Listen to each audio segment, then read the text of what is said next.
తలలు వంచి ప్రార్థన చేసుకుందాం. పరిశుద్ధమైన తండ్రి, జీవాధిపతి యేసయ్య, నమ్మదగిన దేవా, నీకు వందనాలు, స్తోత్రం. నీ మహాకృప చేత 2026వ సంవత్సరంలో, ఈ నూతన సంవత్సరంలో మొదటి మాసము, మొదటి పరిశుద్ధ దినం కొరకే నీకు వందనాలు, స్తోత్రం చెల్లిస్తున్నాం. ఈ మొదటి పరిశుద్ధ దినమున నీ జీవవాక్యమును చేతపరుచుకొని జ్యోతుల వలె ప్రకాశించు నీ ప్రేమను అనేకులకు పంచిపెట్టకు కృప దయచేయమని ప్రార్థిస్తున్నాం. నానా, మరి నీ యొక్క జన్మదిన వేడుకలు, నూతన సంవత్సరపు వేడుకలు సంతోషంగాను దీవెనకరంగాను జరిగింపచేసినందుకే నీ స్తోత్రం చెల్లిస్తున్నాం. ఈ యొక్క నూతన సంవత్సరంలో మొదటి పరిశుద్ధ దినమున నీ జీవవాక్యం చేత మాతో మాట్లాడి దేవుని ప్రేమ యొక్క ప్రత్యక్షతను మేము గ్రహించట కృప చూపించమని యేసుక్రీస్తు శక్తిగల నామమును బట్టి వేడుకొంచున్నాం తండ్రి, ఆమెన్. ప్రియమైనటువంటి దేవుని బిడ్డలారా, ప్రభువైన యేసుక్రీస్తు నామములో మీ అందరికీ శుభములు తెలియచేస్తున్నాను. మీరు చేసే ప్రతి ప్రార్థన నాకు ఆరోగ్యాన్ని, ఆశీర్వాదాన్ని దయచేస్తున్నందుకు దేవునికి వందనాలు తెలియచేస్తున్నాను. మరి ఈ యొక్క నూతన సంవత్సరంలో మొదటి ఆదివారంన దేవుడు మనకిచ్చినటువంటి అంశము మనం చూసినట్టయితే జాగ్రత్తగా నేను చెప్తాను, మీరు వినండి. అందరికీ దేవుని ప్రేమ ఆవిష్కృతమగుట. అందరికీ దేవుని ప్రేమ ఆవిష్కృతమగుట. Unveil God's love to all. Unveil God's love to all. దీని బైబిల్ పాఠాలు వచ్చేసి ఆదికాండము 12వ అధ్యాయము 1-7 ఆదికాండము 12వ అధ్యాయం 1-7. కీర్తన గ్రంథం నుండి 136వ కీర్తన. 136వ కీర్తన. పత్రికా పాఠము 2వ పాఠము రోమాపత్రిక 8వ అధ్యాయము 31-39 వరకు. సువార్త పాఠము యోహాను సువార్త 15వ అధ్యాయము 9-17 వరకు. యోహాను సువార్త 15వ అధ్యాయము 9-17. ప్రియమైన దేవుని బిడ్డలారా, మరి కొన్ని వచనాలు నేను క్రోడీకరించి మీకు ఒక మంచి అంశాన్ని, సారాంశాన్ని మీ ముందు ఇస్తాను. తర్వాత మీరు ప్రార్థనాపూర్వకంగా ఈ వాక్య సందేశాన్ని ఎలాబొరేట్ చేసుకొని మీ ప్రార్థనతో మీరు సంపూర్ణంగా సిద్ధపడతారని విశ్వాసంతో మీ ముందుకు వస్తున్నాను. దేవాదేవునికి మహిమ కలుగును గాక. మొదటిగా నేను మీకు ఏం చెప్తా అంటే, ఆవిష్కృతమగుట. ఆవిష్కృతమగుట అనే దాన్ని ఇంగ్లీష్లో ఏం చెప్పంటే అన్వెయిల్ అంటే ముసుగు తొలగించుట. అన్వెయిల్ అంటే దాని అర్థం ముసుగు తొలగించుట అనగా ప్రత్యక్షపరచబడుట. ప్రత్యక్షపరచబడుట లేకపోతే బయలుపరచబడుట, లేకపోతే కన్నులారా చూచుట. ఈ అన్వెయిల్ అనేటువంటి మాట ఎక్కడ కనబడుతుందంటే వెయిల్, అన్వెయిల్. ఓకే కదా. వెయిల్కి ఆపోజిట్ వర్డ్ ఏంటంటే అన్వెయిల్. వెయిల్ అంటే ముసుగు వేయటం, అన్వెయిల్ అంటే ముసుగుని తీసివేయటం. ఇది మనకి ఎక్కడ కనబడుతుందంటే మన క్రైస్తవ వివాహములలో, క్రైస్తవ పెళ్ళిళ్ళలో పెళ్లి కూతురికి మంగళసూత్రం కట్టినప్పుడు పెళ్లి కుమారుడు ఆ పెళ్లి కూతురు యొక్క ముసుగుని తీసివేస్తాడు, అన్వెయిల్ చేస్తాడు. ఆ అన్వెయిల్ చేసినప్పుడు ఏం జరుగుతుందంటే పెళ్లి కుమార్తె యొక్క ముఖమును స్పష్టంగా చూస్తాడు, ప్రత్యక్షంగా.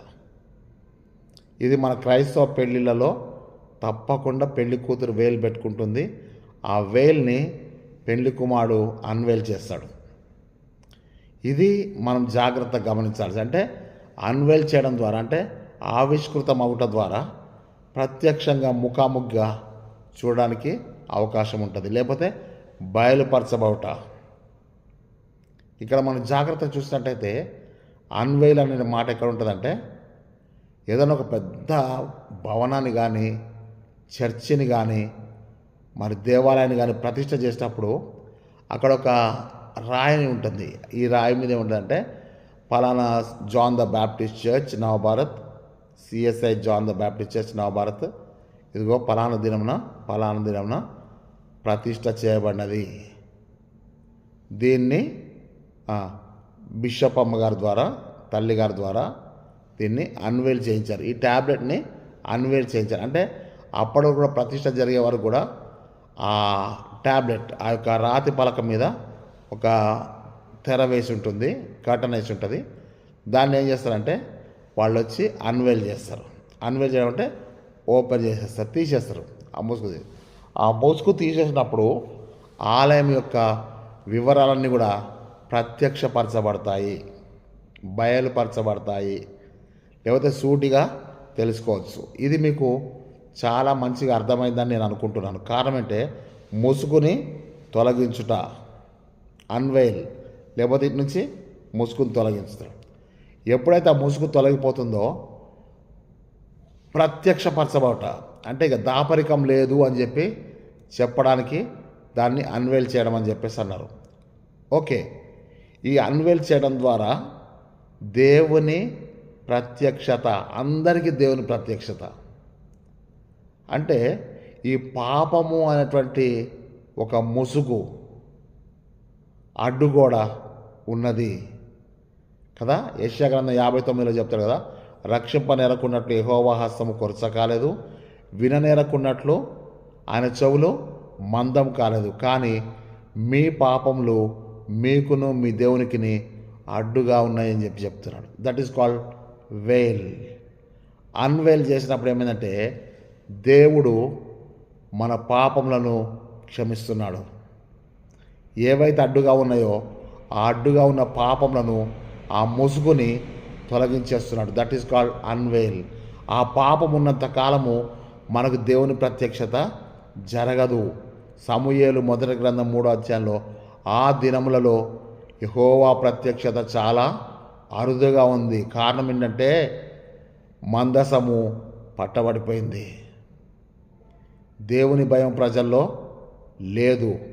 కానీ దేవుడు ఒక ప్రవక్తను జన్మింపచేసి సమూయేలు ద్వారా దేవుని యొక్క ప్రత్యక్షత మళ్ళీ జనించిందని చెప్పి మనం స్పష్టంగా చూస్తున్నాం. అయితే ఈ ప్రేమ, దేవుని యొక్క ప్రేమ ఆవిష్కృతము అనే మాటకి ప్రత్యక్షము అనే మాట రాసుకోండి. ఇప్పుడు నేను మీ కొరకు ఒక వాక్యాన్ని చదివి వినిపిస్తాను. యోహాను మొదటి పత్రిక 4వ అధ్యాయము 9వ వచనాన్ని నేను చదివి మీ కొరకు వినిపిస్తాను. ఒకసారి దయచేసి చూడండి. యోహాను మొదటి పత్రిక 4వ అధ్యాయము 9వ వచనం. ఇది ఈ వాక్య సందేశానికి మూల వాక్యం అని చెప్పి నేను మీకు జ్ఞాపకం చేస్తున్నాను. మనము ఆయన ద్వారా జీవించినట్లు, ఆయన అనే మాటకి యేసు అని పెట్టాలి. మనము యేసు ద్వారా జీవించినట్లు దేవుడు తన అద్వితీయ కుమారుని లోకమునకు పంపెను. దీనివలన దేవుడు మన యందు ఉంచిన ప్రేమ ప్రత్యక్షపరచబడను. దేవుడు తన అద్వితీయ కుమారుని లోకంలోనికి పంపెను. దేనివలన ఆయన లోకంలోనికి వచ్చినందువలన దేవుడు మన యందు ఉంచిన ప్రేమ ప్రత్యక్షపరచబడెను. ఏం ప్రత్యక్షపరచబడను అంటే దేవుని ప్రేమ తన కుమారుని ద్వారా మనకు ప్రత్యక్షపరచబడెను. అంటే దేవుని ప్రేమ ఎవరయ్యా అంటే యేసుక్రీస్తే దేవుని యొక్క ప్రేమ అని చెప్పి మనం సంపూర్ణంగా అర్థం చేసుకుందాం. ఇప్పుడు నేను మీకు ఏం చెప్తానంటే, మనకు దేవుని ప్రేమ ప్రత్యక్షం ఎందుకైంది అనంటే మనము కూడా ఆ ప్రేమను అనేకులకు పంచిపెట్టాలి. ఆ ప్రేమ మన వరకే ఉంచుకోకూడదు, మనతోటి అది అంతము కాకూడదు. బాగా గుర్తుపెట్టుకోండి. దేవుడు మనల్ని ఆశీర్వదిస్తాడు కదా. ఏ విధంగా ఆశీర్వదిస్తాడు అంటే ఆస్తితోనూ, ఆరోగ్యంతోనూ, ఇంకా ఐశ్వర్యంతోనూ, అన్నిటితో కూడా ఆశీర్వదిస్తాడు దేవుడు కదా. మనకి సామెతలు 10:22లో చెప్తాడు, యెహోవా ఆశీర్వాదంను ఐశ్వర్యంను ఇచ్చును, నరుని కష్టం వల్ల అట్టి ఆశీర్వాదం అధికము కాదు అని చెప్పేసి అంటాడు. అంటే దాని అర్థం ఏంటంటే దేవుడు మనల్ని ఆశీర్వదించేది ఆశీర్వాదాలు మన వరకే ఉంచుకోవద్దు, కానీ దేవుడు మనకిచ్చిన ఆశీర్వాదాల్ని మనం పంచుకోవాలి. దేవుని ప్రేమను మనము పంచుకోవాలి. ఆశీర్వాదములు ప్రేమతో వచ్చినట్లయితే మనం ఆశీర్వాదాలను ఇతరులకు పంచుకోవాలి. ఆశీర్వాదములకు వారసులవుటకు మీరు పిలువబడతారు కనుక దీవెనకు కదా, ఆశీర్వాదంకు వారసులకు మీరు పిలువబడతారు కనుక కీడుకు ప్రతి కీడను, దూషణకు ప్రతి దూషణను చేయక దీవించండి అని చెప్పేసి అంటాడు. ఇక్కడ పేతురు రాసిన మొదటి పత్రిక 3వ అధ్యాయము 9వ వచనంలో ఆశీర్వాదములకు వారసుల మటుకు పిలువబడ్డాం. కానీ మనం ఏం చేయాలంటే కీడుకు ప్రతి కీడు చేయొద్దు, దూషణకు ప్రతి దూషణ చేయక దీవించమని చెప్పి ప్రభు సెలవిస్తున్నాడు. ఈరోజు దేవుడు మనల్ని ఎందుకు బ్రతికించాడు అంటే మనం అనేకులను దీవించడానికి. ఇప్పుడు మీకు మొదటి పాఠంలో కొన్ని విషయాలు చెప్తాను.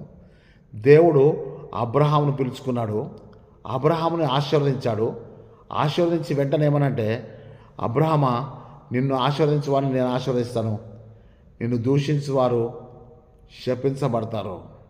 కానీ అక్కడ ఒక మాట చెప్తుంటే, నీ యందు భూమి మీద ఉన్న సమస్త వంశములను నేను ఆశీర్వదిస్తాను. అంటే ఆశీర్వాదాలు నీ ఒక్కని వరకే కాదు, నీ ద్వారానే అనేకులకు ఆశీర్వాదాలు నేను పంచబోతున్నాను. నువ్వు వారికి ఆశీర్వాదంగా ఉంటావు. నేను మీకు పోయిన వాక్యంలో కూడా చెప్పాను, దేవుడు మనల్ని ఆశీర్వదించేది ఎందుకంటే మనము అనేకులకు ఆశీర్వాదంగా ఉండాలని. ఆశీర్వాదంలో మనల్ని ఎవరికి సూచన అంటే దేవుని ప్రేమ. దేవుని ప్రేమ అందరికీ ఆవిష్కృతం అవ్వాలి అని అంటే దేవుడు నన్ను ఆశీర్వదించాడు, నన్ను ఆశీర్వదించి ఈ సేవ కొరకు ఏర్పరచుకున్నాడు. నేనేం చేయాలంటే దేవుడు నాకు ఇచ్చిన ప్రేమ, నా ఎడలో చూపిన ప్రేమను నేనేం చేయాలంటే ఆవిష్కృతం చేయాలంటే అనేకులకు ప్రత్యక్షపరచబడాలి. ఇప్పుడు ఈ వాక్యం ద్వారా అనేకులకు దేవుని ప్రేమను నేను ప్రత్యక్షపరిచేటట్టుగా చేయాలి. ఏంటి ఆ ప్రత్యక్షపరచబడిన ప్రేమ అంటే దేవుడు తన కుమారుని మనకు అనుగ్రహించాడు. ఆ కుమారుని యందు దేవుని ప్రేమ ప్రత్యక్షమవుతుంది, ఆవిష్కృతమవుతుంది. అబ్రహాముని అంతే చేశాడు. ఒకప్పుడు అబ్రహాం ఎవరయ్యా అంటే అన్యుడు, కానీ దేవుడు పిలుచుకున్న తర్వాత అతడు విశ్వాసులకు తండ్రి అయ్యాడు.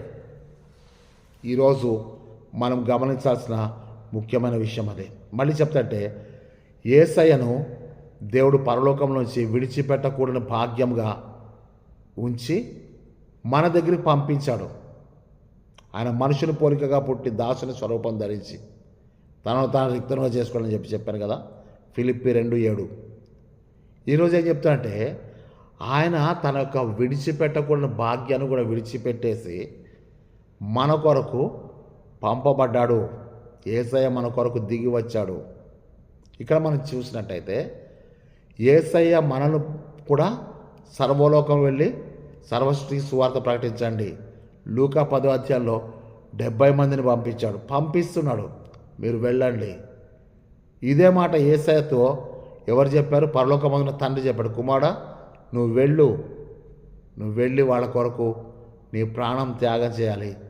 నీ ద్వారా అనేకులు నా రాజ్యానికి, నా ప్రేమకు వాళ్ళు ఆవిష్కృతం చేయబడాలి. ఈరోజు దేవుడు యేసుక్రీస్తుని లోకాన్ని పంపిస్తే యేసయ్య మనల్ని ఆశీర్వదించి లూకా 9:1-2లో మనకు మరి దయ్యములను వెళ్ళగొట్టు శక్తియు అధికారమును, రోగులను స్వస్థపరచు వరమును దేవుడు మనకి అనుగ్రహించాడు. అనుగ్రహించి మీరు వెళ్ళి సువార్తను ప్రకటించండి, దేవుని ప్రేమను ప్రకటించండి. ఇప్పుడు మనం పాయింట్ నెంబర్ 1 రాసుకుందాం. ఏంటి అనంటే పంపబడుట ద్వారా లేదా చేరుకొనట ద్వారా, అంటే రీచ్ ద అవుట్ రీచ్.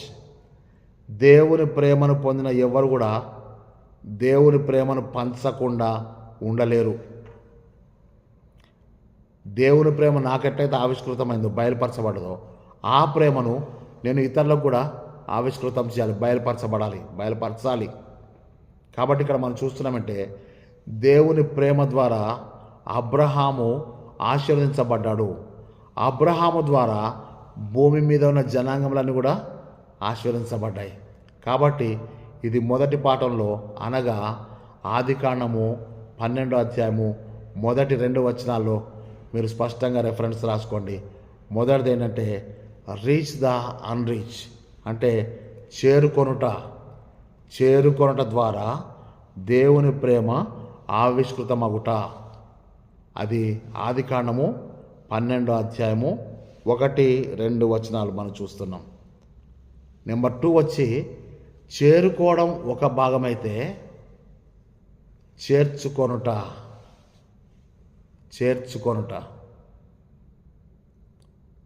చేరుకోవడానికైతే చేరుకుంటున్నాం, సువార్త ప్రకటిస్తున్నాం, దేవుని ప్రేమను ప్రత్యక్షంగా చూపిస్తున్నాం. చూపించిన తర్వాత మళ్ళీ మనం వెనక్కి వచ్చేయకూడదు. మనం ఏం చేయాలంటే వాళ్ళని చేర్చుకోవాలి, వాళ్ళ సంఘంలోనికి చేర్చుకోవాలి, దైవ సన్నిధిలోనికి చేర్చుకోవాలి. అందుకే యెషయా గ్రంథము 58వ అధ్యాయం చూడండి, 58:6 వచనం మనం చూస్తే అక్కడ ఉపవాసాన్ని గురించి స్పష్టంగా రాయబడుతుంది. అక్కడ ఏముందో ఒకసారి మీరు చూడండి దయచేసి. నేను మీకు మొన్న కూడా వాక్యాలను చదివి చూపించాను. నేను మీకు ఒకసారి మీరు చూడండి. యెషయా గ్రంథము 58వ అధ్యాయము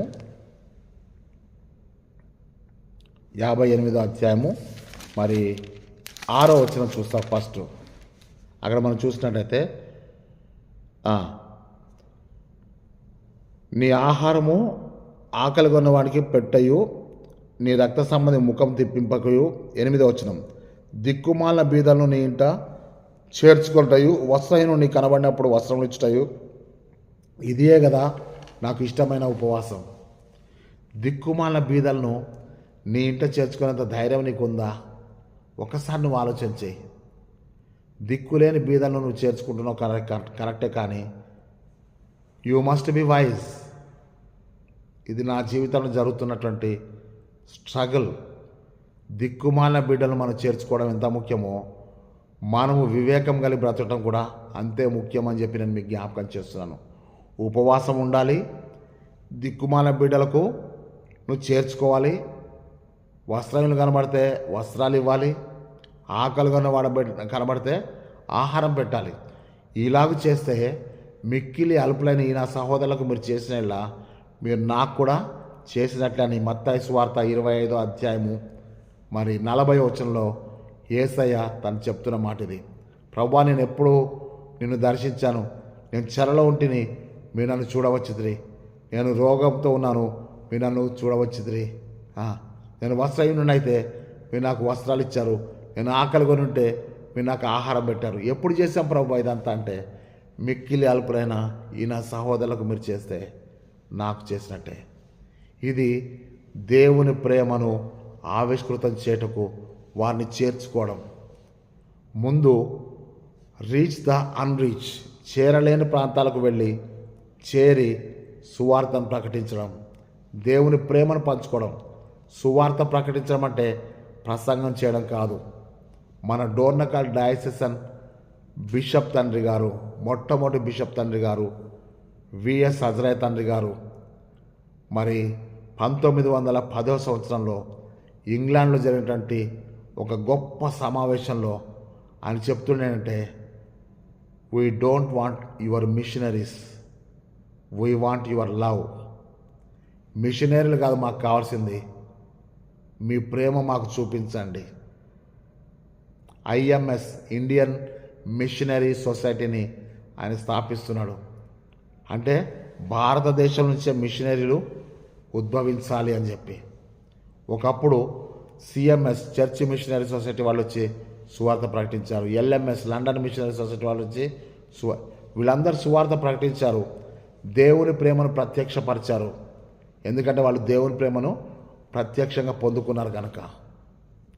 ఇప్పుడేమనంటే హజరత్ బిషప్ తండ్రి గారు, ఇండియన్ మిషనరీస్ మాకు కావాలి, మేమే ఒక ప్రాంతం నుంచి ఒక ప్రాంతానికి. ఆయన కూడా ఇండియన్ మిషనరీ సొసైటీలో నుంచి వచ్చాడు.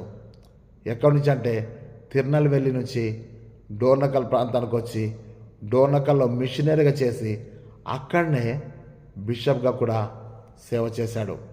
ఈరోజు ఏం చెప్తా అంటే, చేరడం ఒక భాగమైతే దేవుని ప్రత్యక్షతను పొందుకున్న మనము రీచింగ్ ద అవుట్ రీచ్, ఆ అవుట్ రీచ్కి వెళ్ళి చేరుకోవడం ఒక భాగం అయితే, మళ్ళీ మనము అనేకులు ప్రభులోనికి చేర్చుకోవడం, అది నిజమైనటువంటి దేవుని ప్రేమ యొక్క ప్రత్యక్షత అని చెప్పి జ్ఞాపకం చేస్తున్నాను.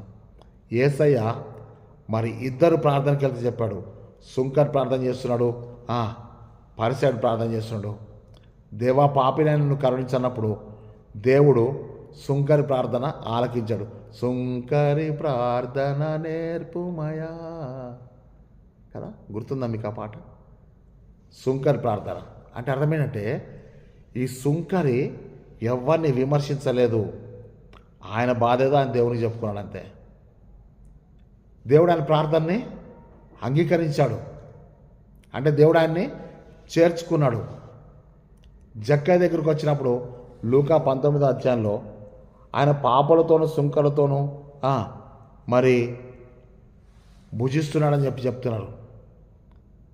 జక్కయ్య చూసి పోదామని చెప్పి వచ్చాడు. కానీ యేసయ్య చెప్తుంటే నేను నీ ఇంటికి వస్తాను, నేడు నీ ఇంట ఉండవలసినది, నేడు ఇంటికి రక్షణ వచ్చింది. యేసు జక్కయ్యను చేరుకుంది మొదటి భాగం అయితే, జక్కయ్యని తనకు చేర్చుకున్నాడు. మీకు బాగా తెలుసు కదా, శిలువలో పలికిన రెండో మాట ఏంటి? నేడు నీవు నాతో కూడా పరదేశంలో ఉందువు. ఆయన పరదేశంలోనికి చేర్చుకున్నాడు. దేవుని ప్రత్యక్షత అంటే ఇదే దేవుని బిడ్డలారా. దేవుని ప్రేమ ప్రత్యక్షంగా మనకు అనుగ్రహించబడదంటే హీఈస్ జీసస్ క్రైస్ట్. యేసయ్యే దేవుని ప్రేమ. అందుకే జాన్ 3:16 యోహాను 3 దేవుడు లోకమును ఎంతో ప్రేమించాడు, ఆ ప్రేమ కొరకే ఆయన తట్టుకోలేక తన కుమారుని లోకానికి పంపించాడు. ఆయనందు విశ్వాసం ఉంచి ప్రతివాడు నశింపక నిత్య జీవం పొందినట్లు ఆయన అనుగ్రహించాడు. దేవుని స్తోత్రం. మొదటి పాయింట్ ఏంటంటే చేరుకొనటం ద్వారా దేవుని ప్రేమ ఆవిష్కృతం. అందరికీ దేవుని ప్రేమ ఆవిష్కృతం. మనమే వాళ్ళ దగ్గరికి వెళ్ళాలి, మనమే మన సొంత ఖర్చులతో పోవాలి, మనమే వాళ్ళకి దేవుని ప్రేమను దేవుని ప్రత్యక్షతను చూపించాలి. రెండవది ఏంటంటే మనము వాళ్ళని మనలోనికి చేర్చుకోవాలంటే మన సహవాసంలోనికి చేర్చుకోవాలి. మన సహవాసంలో దేవుని ప్రేమను ప్రత్యక్షంగా చూపించాలి. అందుకే అపోస్తుల కార్యం 2వ అధ్యాయం మొత్తం అదే చెప్తారంటే వారు ఇంటింట రొట్టె విరుస్తున్నారు. ప్రభు విశ్వసించిన వారందరినీ కూడా సంఘంలోనికి చేరుస్తున్నాడు. అంటే అర్థమంటే వారందరూ కలిసి ఉండడం నేర్చుకున్నారు. అంటే చేర్చుకోవడం.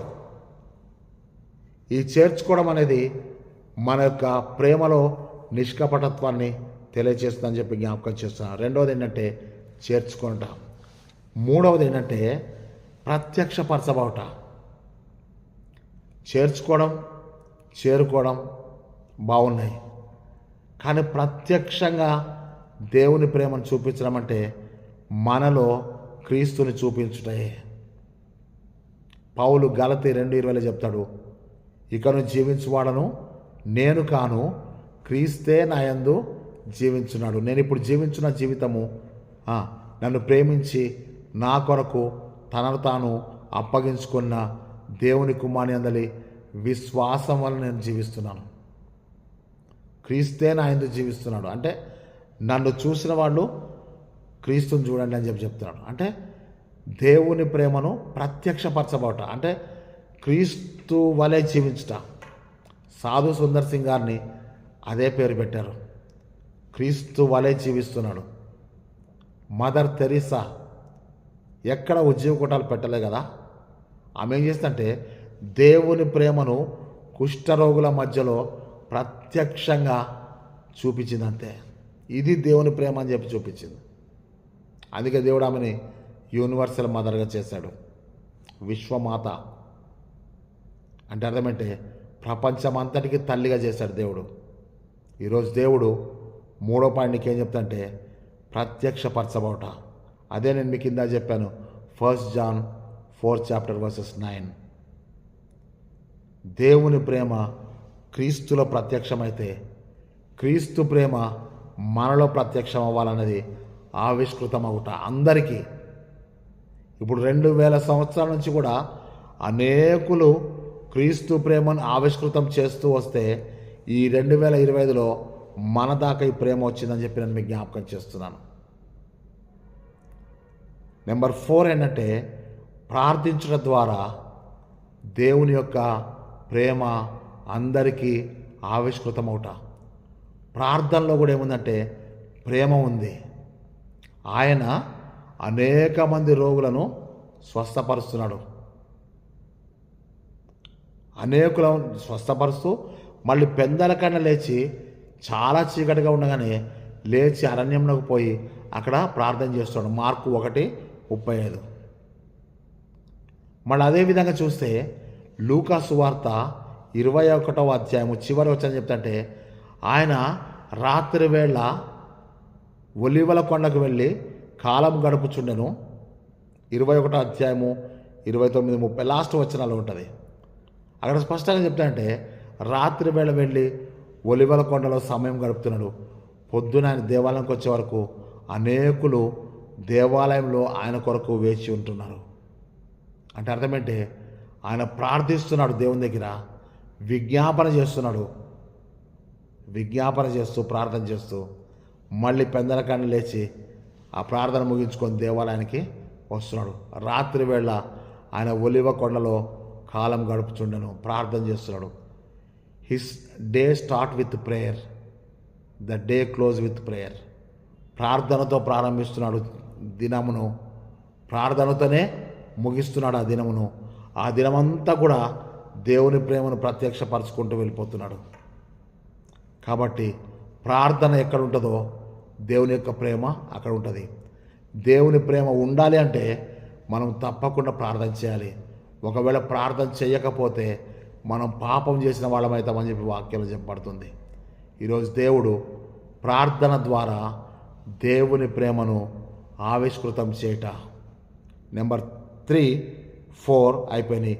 నెంబర్ 5 క్షమించుట ద్వారా దేవుని ప్రేమను అందరికీ ఆవిష్కృతం చేయట.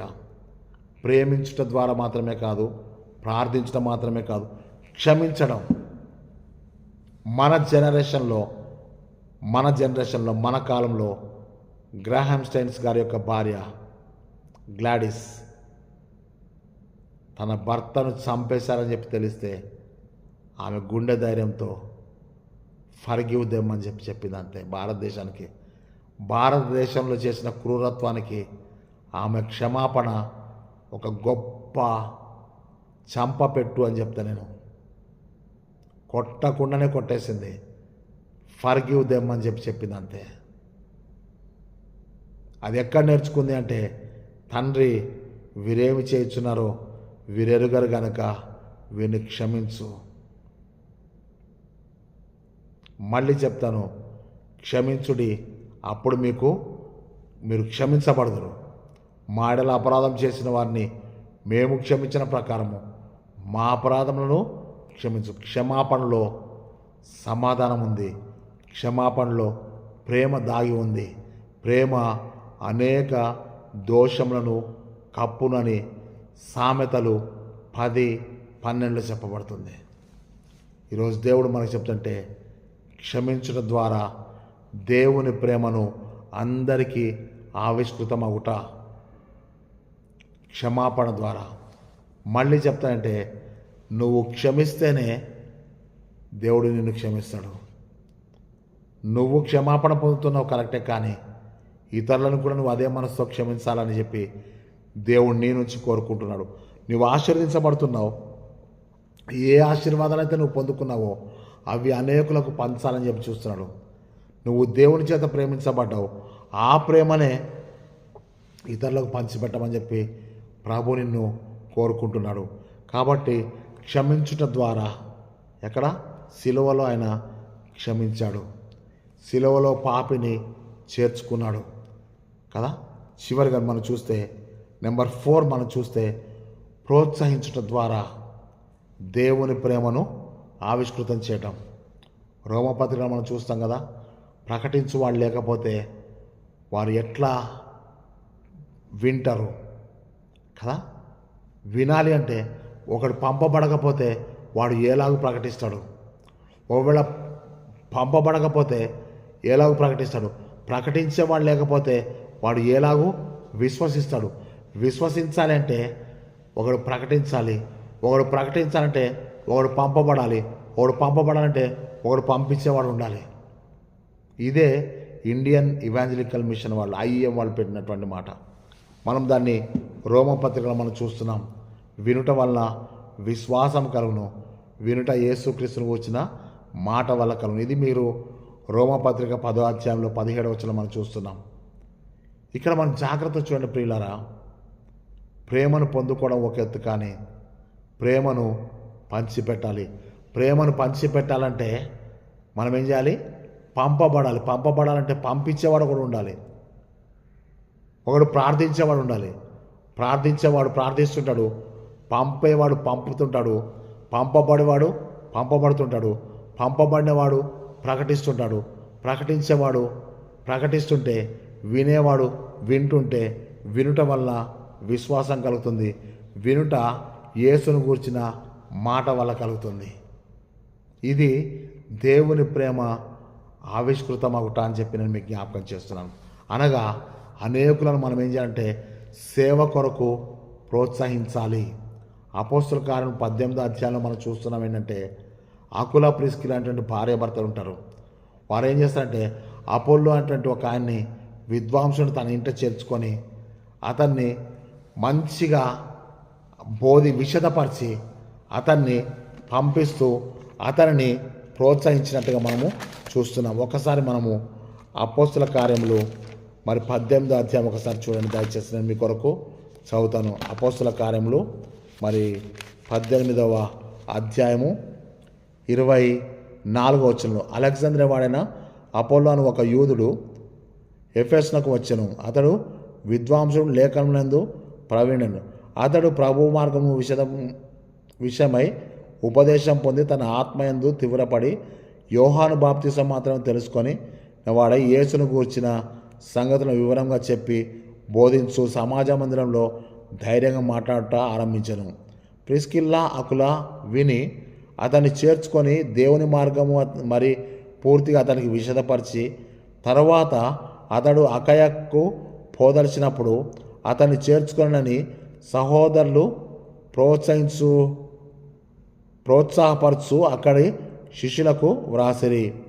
అక్కడి వచ్చి అతడు ఉపదేశం చేసింది. అక్కడ చూసినట్టయితే అక్కడ అతడు అకయ పోదలిచినప్పుడు అతన్ని చేర్చుకొనవలనని సహోదరులు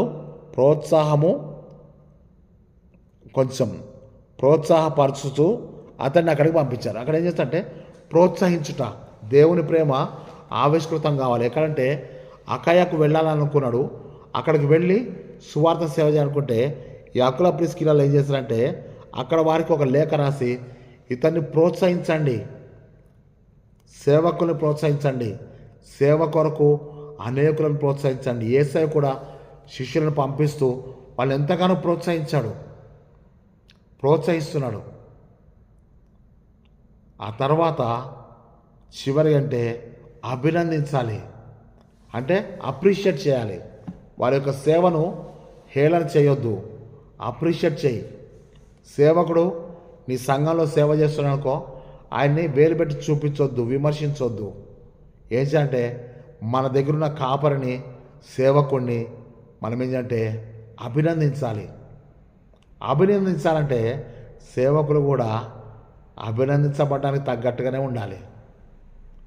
అనగా పనికి మాలిన వాటి జోలికి వెళ్ళొద్దు, పనికి మాలినటువంటి అంశాల్లో తలకాయలు దూర్చొద్దు. నీ విలువను నువ్వు పోగొట్టుకోవద్దు, నీ గౌరవాన్ని నువ్వు తక్కువ చేసుకోవద్దు. You have a dignity, you are unique in the sight of God. దేవుని చేత నువ్వు అభిషేకించబడ్డ వ్యక్తివని నువ్వే గమనించుకోవాలి. ఈరోజు దేవుడు ఏమంటే నిన్ను అభినందించడానికి దేవుడు చాలా సిద్ధంగా ఉన్నాడు. దేవుడు కూడా శిష్యులందరినీ కూడా అభినందించాడు. ఏమంది సార్, మీరే నాకు సాక్షులు, నా శోధనలో నిలిచిన వారు మీరే. నా తండ్రి నాకు రాజ్యమును అనుగ్రహించినప్పుడు నేను కూడా నా భోజన బల్ల దగ్గర మీరు కూర్చోబెట్టి ఇశ్రాయేలు 12 గోత్రములకు తీర్పు తీర్చేలా నేను చేస్తాను.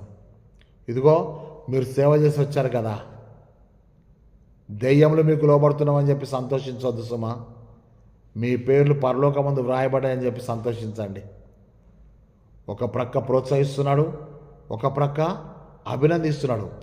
సేవకుల్ని ప్రోత్సహించుదాం, దైవజనులను అభినందించుదాం. మన దైవజనుని అభినందించేంత గొప్పలో మనం కాకపోయినా అభినందిస్తే వాళ్ళు ఇంకా మంచి సేవ చేయడానికి వీలవుతుంది. కాబట్టి ఈ 7 పాయింట్లు మనం గుర్తుపెట్టుకున్నట్టయితే రోమాపత్రికలోంచి మనం చూస్తున్నాం. ఒకసారి మీరు రోమాపత్రికలోనికి వచ్చేద్దాం. రోమాపత్రిక 8వ అధ్యాయం మనం స్పష్టంగా చూస్తే అక్కడ ఎంత మంచిగా రాస్తారంటే, ఒకసారి మీరు రోమాపత్రిక 8వ అధ్యాయం చదువుతా చూడండి. 32, 33, 34, 35 వచనం చూద్దాం. క్రీస్తు ప్రేమ నుండి మనల్ని ఎడబాపువాడు ఎవడు? శ్రమ అయినను కదా, బాధ అయినను, హింస అయినను, కరువైనను, వస్త్రహీనత అయినను, ఉపద్రవమైనను, ఖడ్గమైనను మనల్ని ఎడబాపునా? ఇవన్నీ వస్తాయని చెప్తున్నాడు. క్రీస్తు ప్రేమ నుంచి మనల్ని ఎవరు ఎడబాపనేరరు. ఆ తర్వాత ఇంకా మనం 39వ వచనం చూసినట్లయితే, 38 చూసినట్లయితే, మరణమైనను, జీవమైనను, దేవదూతలైనను, ప్రధానులైనను, ఉన్నవి అయినను, రాబోయినను, అధికారమైనను, ఎత్తైనను, లోతైనను కదా, సృజింపబడిన మరి ఏవైనను మన ప్రభువైన క్రీస్తు యేసు నందలి దేవుని ప్రేమ నుండి మనల్ని ఎడబాపనేరవని రూఢిగా నమ్ముచున్నాను. ఈరోజు పౌలు రోమా సంఘాన్ని ఎంతగానో ధైర్యపరుస్తున్నాడు. ఎంతగానో దేవుడు పౌలు ద్వారా అనేక సంఘాలను స్థాపించాడు. సంఘాలు స్థాపించాలంటే అన్యజనుల దగ్గరికి వెళ్ళాడు, అన్యజనులతో కలిశాడు, అన్యజనులను చేర్చుకున్నాడు. దేవుడు అనేకులను దేవుని ప్రేమను ఆవిష్కృతం చేయడానికి ఆ రోజు అపోస్తలులను ఏర్పరచుకున్నాడు. 2026లో నిన్ను నన్ను తన సేవ కొరకు పిలుస్తున్నాడు. సేవకులు మాత్రమే కాదు, ప్రతి ఒక్కరు కూడా దేవుని ప్రేమను పొందినవారు, దేవుని ప్రేమను ప్రత్యక్షంగా అనుభవించిన వాళ్ళు, దేవుని చేత ఆశీర్వదించబడిన వారు అనేకులను ఆశీర్వాదకరంగా చేయాలని చెప్పి ప్రభు కోరుకుంటున్నాడు. చివరిగా నేను మీకు ఒక 7 విషయాలు నేను చెప్తాను. ఇది బియాండ్ ద సర్మన్, అంటే ఈ వాక్య సందేశానికి మించినటువంటి దాన్ని నేను మీకు 7 రెఫరెన్స్లు నేను చెప్పి ముగించేస్తాను. ప్రార్థన చేసుకోవచ్చు మనం. అప్పుడు ఇక్కడ మనం జాగ్రత్త చూసినట్టయితే దేవుని ప్రేమ మొదటి ప్రేమ. ఓకేనా? నెంబర్ 1 రాసుకోండి. మొదటి ప్రేమ. యోహాను మొదటి పత్రిక 4వ అధ్యాయము 19వ వచనం. ఆయనే మొదట మనల్ని ప్రేమించను కనుక మనమును ప్రేమింప బద్దులు. మనము ఒకరినొకరు ప్రేమింప బద్దులమై ఉన్నాము. రెండవది శాశ్వతమైన ప్రేమ. ఇర్మియా గ్రంథంలో కనబడుతుంది 31వ అధ్యాయంలో. కొరింథీయులకు రాసిన మొదటి పత్రిక 13వ అధ్యాయం 8వ వచనం ఏమంటే, ప్రేమ శాశ్వత కాలముండును. మొదటి ప్రేమ దేవునిదే, శాశ్వత కాలముండు ప్రేమ దేవునిదే. మూడవది శ్రేష్టమైన ప్రేమ, అనగా కొరింథీయులకు రాసిన మొదటి పత్రిక 13వ అధ్యాయం 13వ వచనంలో విశ్వాసము, నిరీక్షణ, ప్రేమ ఈ 3 నిలుచును, వీటిలో శ్రేష్టమైనది ప్రేమయే. నెంబర్ 3 ఏంటంటే శ్రేష్టమైన ప్రేమ. నెంబర్ 4 ఎడబాయని ప్రేమ. ఎడబాయని ప్రేమ అన్నప్పుడు రోమా 8వ అధ్యాయము 35వ వచనం మరియు 39వ వచనం. ఎడబాయని ప్రేమ ఎవరిదంటే క్రీస్తు ప్రేమ. విడువని ప్రేమ. విడువని ప్రేమ సామెతలు 17:17. నిజమైన స్నేహితుడు విడువక ప్రేమించును, అటువాడు దుర్దశలో సహోదరునిగా ఎంచబడును. నిజమైన స్నేహితుడు విడువక ప్రేమిస్తాడు. విడువని ప్రేమ. ఆ తర్వాత ప్రాణం పెట్టిన ప్రేమ. ఇది మీరు తప్పకుండా రెఫరెన్స్ రాసుకోండి. మొదటి యోహాను 3:16. మొదటి యోహాను 3:16 ఒకసారి చదువుతాను నేను మీ కొరకు. ఒకసారి చూడండి. 1 యోహాను 3:16. అక్కడ ఎంత చక్కగా నాకు ఈ వాక్యము చాలా నచ్చింది. నాకు ఇష్టమైన వాక్యంలో ఇది ఒకటి అని చెప్పి నేను మీకు జ్ఞాపకం చేస్తున్నాను. 1 యోహాను 3:16. మనకెందుకంటే యోహాను 3:16 బాగా కంటతో వస్తుంది, కానీ 1 యోహాను 3:16లో కూడా ఏముందని మీకు ఒకసారి చదువుతాను. ఆయన మన నిమిత్తం అనగా యేసు మన నిమిత్తము తన ప్రాణమును పెట్టెను కనుక దీని వలన ప్రేమ ఎట్టిదో తెలుసుకొనుచున్నాము. మనము కూడా సహోదరుల నిమిత్తము మన ప్రాణము పెట్ట బద్ధులమై ఉన్నాము. ఇది మంచి మాట. యేసయ్య మన కొరకు తన ప్రాణమును పెట్టాడు. ఇందులో ప్రేమ ఉంది. కాబట్టి మనము కూడా మన సహోదరుల నిమిత్తము ప్రాణము పెట్ట బద్ధులమై ఉన్నాము. నెంబర్ 6 వచ్చేసి ప్రాణము పెట్టిన ప్రేమ. నెంబర్ 7 అంతము వరకు సహించే ప్రేమ, అంతం వరకు ప్రేమించే ప్రేమ. అనగా John 13th chapter verses 1 and 2. యోహాను సువార్త 13వ అధ్యాయము 1-2 వచనాలు ఏముంటుందంటే, యేసు ప్రభుగా తన శిష్యుల యొక్క పాదాలు కడగబోతున్నప్పుడు యేసు తన వారిని ప్రేమించి అంతము వరకు ప్రేమించను. మొదటి ప్రేమ ఆయనదే, అంతం వరకు ప్రేమించిన ప్రేమ కూడా ఆయనదే. 1 యోహాను 4:19లో మొదటి ప్రేమ గురించి చెప్పబడితే, ఈ యొక్క యోహాను సువార్తలో మనం చూసినట్టయితే 13వ అధ్యాయం 1-2 వచనాల్లో యేసు తన వారిని ప్రేమించి అంతము వరకు ప్రేమించాడు. ఇంకా మీకు ఇంకొక ఎక్స్ట్రా రెఫరెన్స్ కూడా చెప్తాంటే, మరి పరమగీతంలో 6:8 ఏముంటుందంటే, 8:6లో ఏముంటుందంటే, ప్రేమ మరణమంతా బలవంతమైనది, ఈర్ష్య పాతాళమంతా కఠోరమైంది.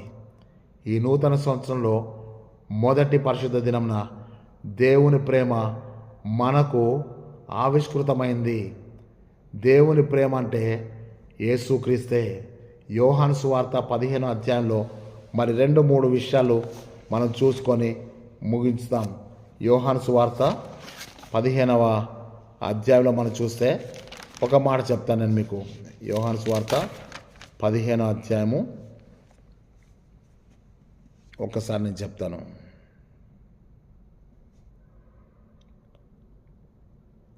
12వ వచనం, నేను మిమ్మల్ని ప్రేమించిన ప్రకారము మీరు ఒకరినొకడు ప్రేమింపమంటే నా ఆజ్ఞ. 17వ వచనం మనం చూద్దాం. మీరు ఒకరినొకరు ప్రేమింపాలని ఈ సంగతులు మీకు ఆజ్ఞాపించున్నాను. 12లో మళ్ళీ చెప్తా అంటే, నేను మిమ్మల్ని ఎందుకు ప్రేమించాను అని అంటే, మీరు కూడా ఒకరినొకరు కదా, నేను మిమ్మల్ని ప్రేమించిన ప్రకారము మీరు ఒకరినొకరు ప్రేమింపన్నదే నా ఆజ్ఞ. మీరు నన్ను ప్రేమిస్తే నా ఆజ్ఞలను గాయకొంటారు. మీ యందు నా సంతోషము పరిపూర్ణమై ఉండాలని, ఈ సంతోషము పరిపూర్ణం కావాలని చెప్పి కూడా ఈ సంగతులు ఏంటి సంగతులు అంటే, నేను మిమ్మల్ని ప్రేమించిన ప్రకారము మీరు ఒకరినొకరు ప్రేమించాలి, ఇంకొకరిని ప్రేమించాలి. నేను మిమ్మల్ని క్షమించిన ప్రకారము మీరు కూడా క్షమించాలి. నేను మీ కొరకు ప్రార్థించిన ప్రకారము మీరు అనేకుల కొరకు ప్రార్థన చేయాలి. జాగ్రత్త పడి మెలకువగా ఉండి ప్రార్థన చేయండి. ఈరోజు దేవుడు యెషయా గ్రంథం 53వ అధ్యాయము 12వ వచనం చెప్తుంటే, ఏలయనగా మరణం నొందినట్లు అతడు తన ప్రాణమును మన కొరకు ధారపోసెను. రక్తములకు మారుపేరే ప్రాణమైతే, రక్తము ప్రాణమైతే, ప్రాణమే రక్తమైతే, ఆ రక్త నిబంధనే క్రొత్త నిబంధన అయితే, ఇది మీ కొరకును అనేకుల కొరకును చిందింపబడుచున్న క్రొత్త నిబంధన యొక్క రక్తము. ఇది మీరు త్రాగినప్పుడల్లా నన్ను జ్ఞాపకం చేసుకోండి. నేను మిమ్మల్ని తండ్రి నన్ను ప్రేమించిన ప్రకారము నేను మిమ్మల్ని ప్రేమించాను. నేను మిమ్మల్ని ప్రేమించిన ప్రకారము మీరు ఒకరినొకరు ప్రేమించండి. ఇదే ప్రేమ, దేవుని ప్రేమ అందరికీ ఆవిష్కృతమవుట. అట్టి కృప దేవుడు మనందరికీ దయచేయునుగాక. తలలు వంచి ప్రార్థన చేసుకుందాం. పరిశుద్ధమైన తండ్రి, జీవాధిపతి యేసయ్యా, నీ స్తోత్రం నైనా. మా జీవితాలు ప్రేమించి ఆశీర్వదించి నీ ప్రేమను క్రీస్తు ద్వారా మాకు ప్రత్యక్షపరిచినందుకు నీ స్తోత్రములు. అందరికీ, లోకంలో ఉన్న అందరికీ కూడా ప్రేమ కావాలని ఎదురు చూస్తున్నారు. నిజమైన ప్రేమ లేదు. అక్రమం విషయం చేత అనేకుల ప్రేమ చల్లారిపోయే దినాలు ఉన్నాం ప్రభా. మత్తయి సువార్త 24:12-13లో నువ్వు చెప్పిన ప్రకారం అక్రమం విశ్రమించే చేత అనేకుల ప్రేమ చల్లారిపోతుందని చెప్పి అంతవరకు సహించిన వాడు రక్షణ పొందని చెప్పి సెలవిచ్చావు కనుక నీ ప్రేమ ఇందు నిలిచి ఉంటకు, నీ ప్రేమను అనేకులకు పంచిపెట్టకు సహాయం చేసి నీ పరిశుద్ధాత్మ చేత అభిషేకించి నీ నిత్య మహిమలోకి మమ్మల్ని చేర్చుకోమని యేసుక్రీస్తు శక్తిగల నామమును బట్టి వేడుకొంచున్నాం తండ్రి. ఆమెన్. మన ప్రియ ప్రభువైన యేసుక్రీస్తు కృపయు, తండ్రి అయిన దేవుని ప్రేమయు, పరిశుద్ధాత్మ యొక్క సహవాసము, సకల దీవెనలు ప్రార్థించిన మనకును, తన నామమును బట్టి ప్రార్థిస్తున్న ప్రతి బిడ్డలకు, సంఘములకు, సేవకులకు ఇప్పుడు సదాకాలంతోనే నడిపించునుగాక. Amen, amen, amen. దేవుడు మనందరినీ దీవించునుగాక. 9553831316 అనే నెంబర్కి ఫోన్ చేసి మీ సలహాలు, మీ ప్రార్థనలు, మీ యొక్క అవసరతలు తెలియచేయండి. నిత్యం మీ కొరకు ప్రార్థన చేస్తుంటాను. సబ్స్క్రైబ్ చేయండి, షేర్ చేయండి, బెల్ బటన్ నొక్కండి. అనేకులకు సువార్తను ప్రకటిద్దాం, అనేకులు ప్రేమిస్తాం, అనేకుల్ని ప్రభు కొరకు సమకూరుస్తాం. అట్టి కృప దేవుని యొక్క కృపలో మనకు అనుగ్రహించబడుగాక. Amen, amen, amen. దేవుడు మనందరినీ దీవించునుగాక.